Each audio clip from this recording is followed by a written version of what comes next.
I was meant to do this video 2 days ago, but I was just waiting for the right time or to get enough courage to switch on the camera and record this video for you. This news is so disturbing to the point that I've had to call a lot of the students that I was basically helping to migrate to Australia, and I had to give them the bad news. For most people, I was like, hey, if you still want to go forward with your application, I'm so happy to help you. But just know that after you finish your master's degree, you'll not be able to remain in Australia. And this is so disturbing. I've had to call and talk to numerous of people that are currently studying their master's degrees here in Australia right now as we speak. And I had to break the bad news to them that, hey, after your studies, you gaining work experience in Australia or you remaining to live and work in Australia is close to minimal. So when you finish your studies, what Australia is basically saying that you need to pack up your bags and go back to your home country. One thing I've stated about this government is whatever they said they were going to do, yes, they will do it and nothing is going to stop them. Yes, most of us knew that this was going to happen, and we basically spoke about this some months ago. But most of us still had the faith that they were not going to implement this. They were basically saying this to scare us off. But the sad news is from the 1st of July, this is actually coming into a reality, and this is so sad. Again, just know that I'm not a migration agent, so please use any advice in this video as general advice only. I'll see you guys on the other side.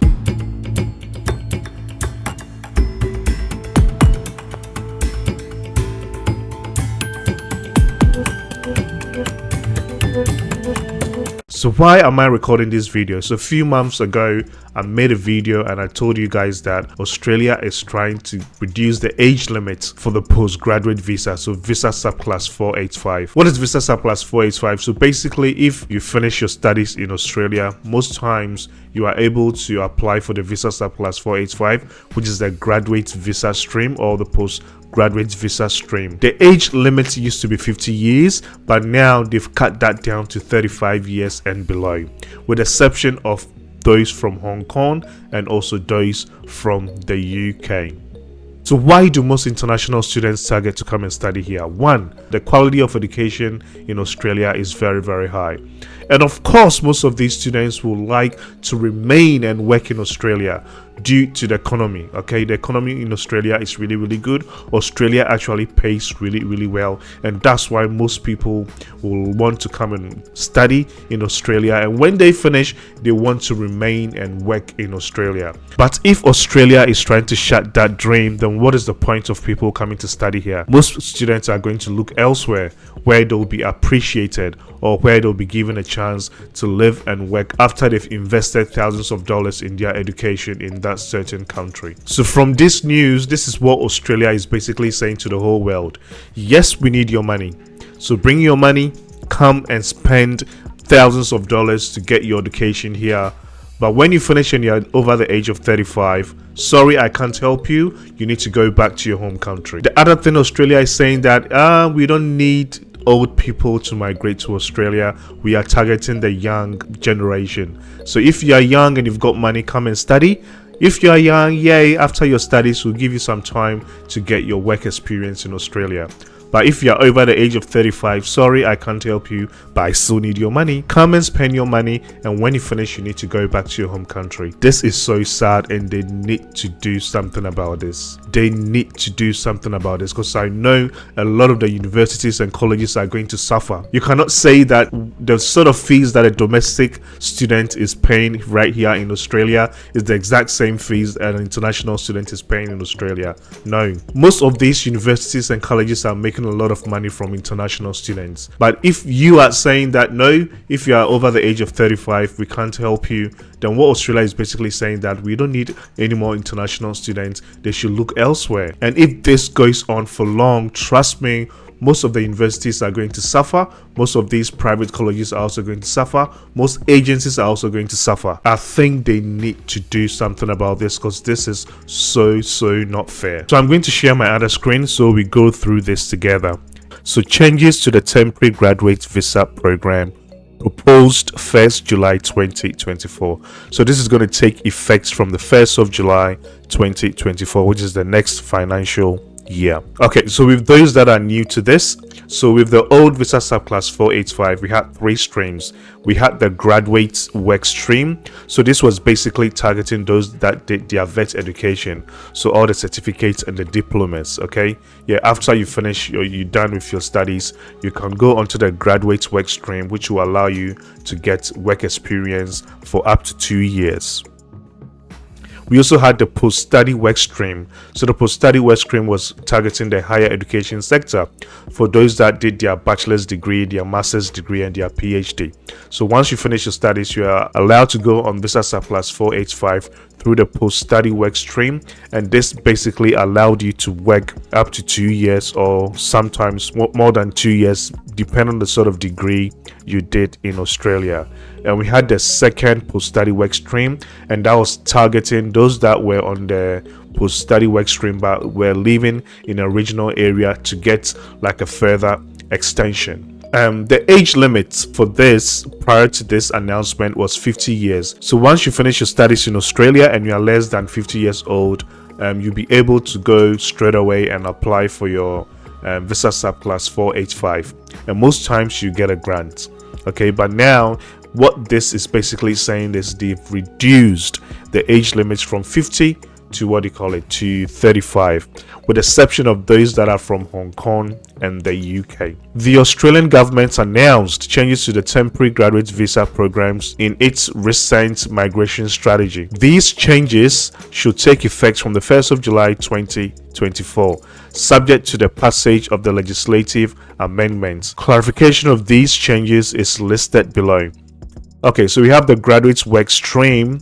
So the graduate work stream will be renamed to the post-vocational education work stream.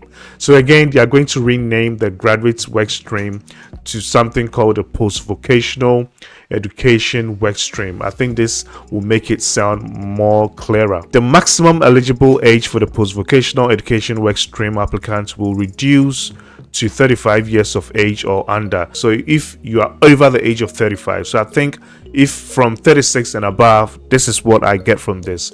Okay, so if you are over the age of 35, so from 36 upwards, you will not be eligible to apply for this. So they also wrote here that if you do not qualify for the graduate work stream, you can also explore other visa options. I know that exploring other visa options is going to be very, very difficult and complicated. Yes, there's other visa options. There's one particular visa that I think will help, but that is not as straightforward as the graduate work stream. It's not as straightforward as the visa subclass 485. So when I finish this video, I'll basically highlight the sort of visa people can apply, okay, can maybe apply. And here, this is what interests me. So applicants may continue to stay for up to 18 months. It used to be 2 years. So they are basically saying that when you do a vet course in Australia and you want to go on to this postgraduate post-vocational education work stream, if you are under the age of 35, you'll be eligible to apply, and if you get the visa grant, you only be eligible to stay up to 18 months. So this has been reduced from the 24 months, which was the 2 years, to 1 year and a half. So you only be able to stay up to 18 months, with the exception of Hong Kong and British citizens that will be able to stay up to 5 years. So if you're not from Hong Kong and the UK and you're under the age of 35, you'll be able to stay an additional of 1.5 years in Australia. And after that, if you don't get your skills assessment done, you need to go back to your home country. And with the post-study work stream, again, this is going to be renamed to the post-higher education work stream. So if you're below 35, you can stay up to 2 years, and there will be no extension. At first, once you finish staying up to 2 years, you'll be able to extend, okay, if you're eligible. But now they've removed that extension, and this is the stay periods, okay. So if you're not from the UK or from Hong Kong and you're under the age of 35, if you did a bachelor's degree, you can stay up to 2 years. If you did a master's degree, so a coursework and extended, you can stay up to 2 years. And if you did a master of research or your PhD, you can stay up to 3 years. And of course, if you are from Hong Kong and the UK, you can stay up to 5 years. Stay periods for Indians national as agreed by the Australian Indian Okay, so Australia has basically got a good relationship with Indian nationals. So if you're an international student from India, then I think you get a special exemption. So for Indian residents or for international students on an Indian passport, for bachelor's 2 years, bachelor's degree first class HANA or STEM including ICT, you can stay up to 3 years. For masters, you can stay up to 3 years. For PhD, you can stay up to 4 years. So for the second post-study work stream, the second post-study work stream will be renamed the second post-higher education work stream.